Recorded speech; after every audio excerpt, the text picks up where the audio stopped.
नमस्कार दोस्तों, मैं राजकुमार डहरिया आज आपके लिए लेकर आया हूं वायुमंडल।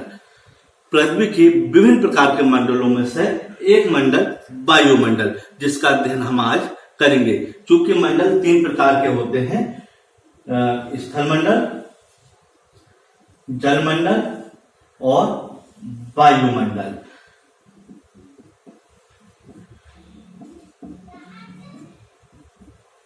और इन्हीं के बीच में एक मंडल है, वो है जीवमंडल। समस्त जीवधारियों के लिए जो मंडल है वो है जीवमंडल। हम आज इन तीनों मंडलों में से वायुमंडल के बारे में अध्ययन करेंगे। वायुमंडल विभिन्न प्रकार के, पृथ्वी के अंतर्गत विभिन्न प्रकार की गैसों का जो आवरण है, जो समूह है, जो मिश्रण है, वो है आपका वायुमंडल कहलाएगा। वायुओं का विशाल समूह, विशाल मिश्रण। तो यहाँ पर विभिन्न प्रकार की वायु पाई जाती है। हमारे यहाँ गैसें पाई जाती है, nitrogen, oxygen, argon, carbon dioxide. पूरी पृथ्वी में सबसे अधिक यदि कोई गैस पाई जाती है वो है नाइट्रोजन, 78.8%। ऑक्सीजन इसके बाद जो जीवनदायिनी है, जो मनुष्य, जो जीवधारी लोग हैं, वो है ऑक्सीजन को ग्रहण करते हैं, तो वो है जो ऑक्सीजन पाई जाती है 20.95%, आर्गन 0.93%, और जो समस्त जीवधारी है जिसे छोड़ते हैं वो है कार्बन डाइऑक्साइड, CO2। वो पूरे ब्रह्मांड में जो है 0.03% भाग में पाई जाती है, और यह सबसे वजनदार गैस होती है। इसके अलावा हम मंडलों के बारे में जब अध्ययन कर रहे हैं वायुमंडल, तो वायुमंडल को जो है पृथ्वी और या ध्रुवीय क्षेत्रों से 5 मंडलों में विभक्त किया गया है। 5 मंडल, यह पृथ्वी, ध्रुवीय क्षेत्र, यह विषुवत रेखा। तो 5 मंडल कौन कौन से हैं? क्षौम मंडल, समताप मंडल, मध्य मंडल, आयनमंडल और बाह्यमंडल। इस प्रकार वायुमंडल को 5 भागों में डिवाइड किया गया है। तो क्षौम मंडल सर्वप्रथम, जो पृथ्वी के सबसे समीप यदि कोई मंडल पाया जाता है तो वह है क्षौम मंडल। क्षौम मंडल में मौसम संबंधी घटनाएं होती है, जैसे वर्षा का होना, आंधी का चलना या बिजली का चमकना। यह सभी घटनाएं जो है क्षौम मंडल में होती है। यह क्षौम मंडल जो है विषुवत रेखा से इसकी ऊंचाई जो है 8 किलोमीटर, विषुवत ध्रुवीय क्षेत्रों से इसकी ऊंचाई जो है 8 किलोमीटर है, और विषुवत रेखा से इसकी ऊंचाई जो है 18 किलोमीटर पाई जाती है। आप इसमें भी एक छोटा सा मैप आप देख सकते हैं। यह पृथ्वी है, पृथ्वी का यह विषुवतीय पॉइंट है 0 डिग्री, और यहां से जो है ध्रुवीय क्षेत्र, यह है ध्रुवीय क्षेत्र। तो ध्रुवीय क्षेत्र से यह 8 किलोमीटर और विषुवत रेखा से यह 18 किलोमीटर जो ऊंचाई में पाया जाएगा वो है क्षौम मंडल। क्षौम मंडल को परिवर्तन मंडल या संवहन मंडल भी कहा जाता है। कारण उसका है यहाँ पर मौसम संबंधी घटनाएं विभिन्न प्रकार की होती रहती है। सबसे बड़ी बात है, जैसे ऊंचाइयों के साथ इसमें क्या होता है, टेम्परेचर, तापमान कैसा होता जाएगा, कम होता जाएगा। तो 165 मीटर की ऊंचाई पर जाने पर जो है टेम्परेचर जो है 1 डिग्री सेंटीग्रेड, यहाँ पर क्या हो जाएगा, 1 डिग्री सेंटीग्रेड तापमान कैसा हो जाएगा, कम हो जाएगा। या 1 किलोमीटर ऊंचाई पर जाने पर जो है टेम्परेचर जो है आपका कम होगा, वो है 6.4 डिग्री सेंटीग्रेड या 6.5 डिग्री सेंटीग्रेड। यहाँ पर अलग अलग रूपों में अलग अलग दिया गया है। 1 किलोमीटर में कहीं पर 6.4 और कहीं पर 6.5 लिखा है। तो आप क्षौम मंडल को बड़े आसान तरीके से समझ सकते हैं। सिर्फ 3-4 इसमें पॉइंट है। इसमें मौसम संबंधी घटनाएं होती है, सबसे महत्वपूर्ण पॉइंट है। दूसरा पॉइंट है, यहाँ पर ऊंचाइयों के साथ तापमान कैसा होता है, कम होते जाता है।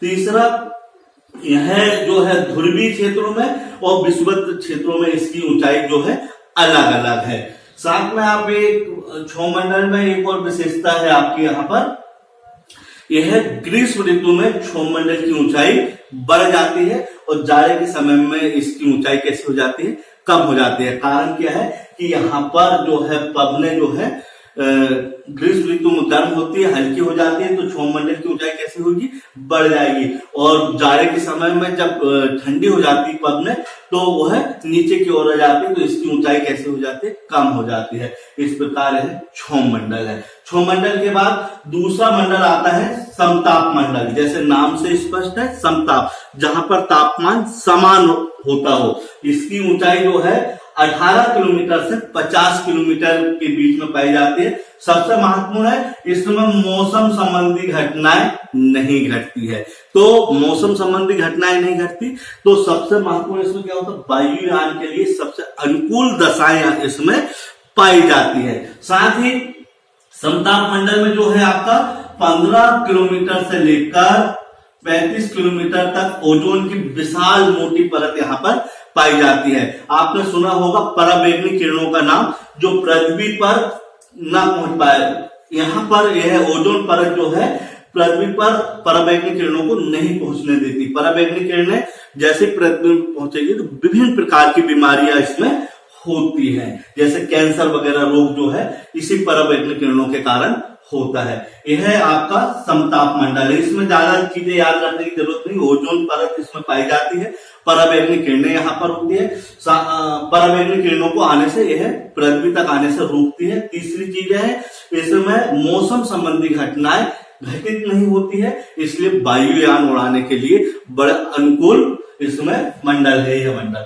इसके बाद मध्यमंडल। मध्यमंडल 50 किलोमीटर से लेकर 80 किलोमीटर की ऊंचाई में पाया जाता है। यह 30 किलोमीटर की विशाल मोटी परत इसमें पाई जाती है। सबसे बड़ी बात है, यह जो है यहाँ पर -100 डिग्री टेम्परेचर रहता है।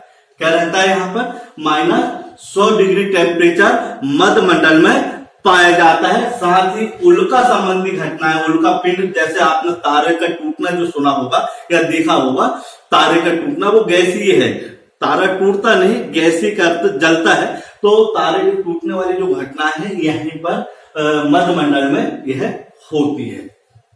इसके अलावा हम नेक्स्ट मंडल में चले, आयन मंडल। आयन मंडल जो है 80 किलोमीटर से 640 किलोमीटर की ऊंचाई में पाया जाता है। इसमें आयन मंडल में वायु में आयन के कण पाए जाते हैं, और पृथ्वी से जो हम घटनाएं, जो हम तरंगों को छोड़ते हैं, पृथ्वी से जो तरंगों को छोड़ते हैं, तो यहां से यदि कोई तरंगों को छोड़ते हैं तो यहां से रिफ्लेक्स होकर वापिस और पृथ्वी में आ जाती है। महामंडल 640 किलोमीटर से लेकर अनंत तक इसकी ऊंचाई तय नहीं की गई है। संचार संबंधी जितनी घटनाएं इसमें है, वह सभी घटनाएं जो है यहाँ पर हम उपग्रह जो है छोड़ते हैं। संचार वाले उपग्रह जो है यहाँ पर हम छोड़ते हैं। भूकक्षा में जो है आपका 700 किलोमीटर से लेकर 1100 किलोमीटर तक हम यहाँ पर ध्रुवीय कक्षा के अंतर्गत 700 किलोमीटर से लेकर 1100 किलोमीटर तक ध्रुवीय कक्षा में हम संचार उपग्रह छोड़ते हैं। और भूकक्षीय कक्षा में जो है 36,000 किलोमीटर तक के जो है हम संचार उपग्रह यहाँ पर छोड़ते हैं। तो महामंडल सबसे आसान है, इसमें हल्की गैसें हुआ करती है। संचार उपग्रह यहाँ छोड़े जाते हैं। ध्रुवीय कक्षा में जो संचार उपग्रह छोड़े जाते हैं वो 700 किलोमीटर से लेकर 1100 किलोमीटर तक, और भूकक्षीय में जो छोड़े जाते हैं वो 36,000 किलोमीटर तक। इस प्रकार है वायुमंडल है। क्षोभमंडल अब आप बड़े आसानी से समझ सकते हैं, 4-5 बुलेट पॉइंट है सभी में, और बड़े आसानी से आप याद कर सकते हैं। जैसे क्षोभमंडल में मौसम संबंधी घटनाएं होती हैं, है ना, यहाँ वर्षा होना, आंधी का चलना, बिजली का चमकना, यह है क्षोभमंडल। समताप मंडल में क्या होता है, यह 18 से 50 किलोमीटर है, और ओजोन परत यहाँ पर पाई जाती है। मौसम संबंधी घटनाएं इसमें नहीं होती है, इसलिए वायुयान चलाने के लिए सबसे अनुकूल है। तीसरा है मध्यमंडल। यहाँ पर सबसे महत्वपूर्ण है कि तापमान जो है -100 डिग्री तक हो जाता है। यह 30 किलोमीटर की मोटी परत इसमें पाई जाती है।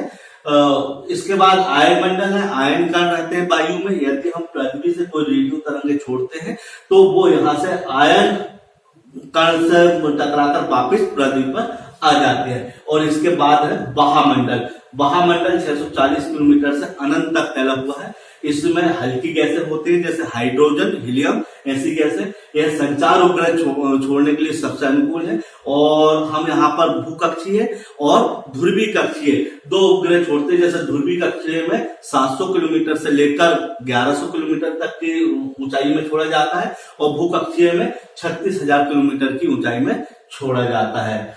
तो दोस्तों, अगली बार आज हमने वायुमंडल पढ़ा, अगली बार जलमंडल और स्थल मंडल के बारे में विस्तार से समझाएंगे। आज का वीडियो आपको कैसा लगा, आप सब्सक्राइब करें और शेयर करें।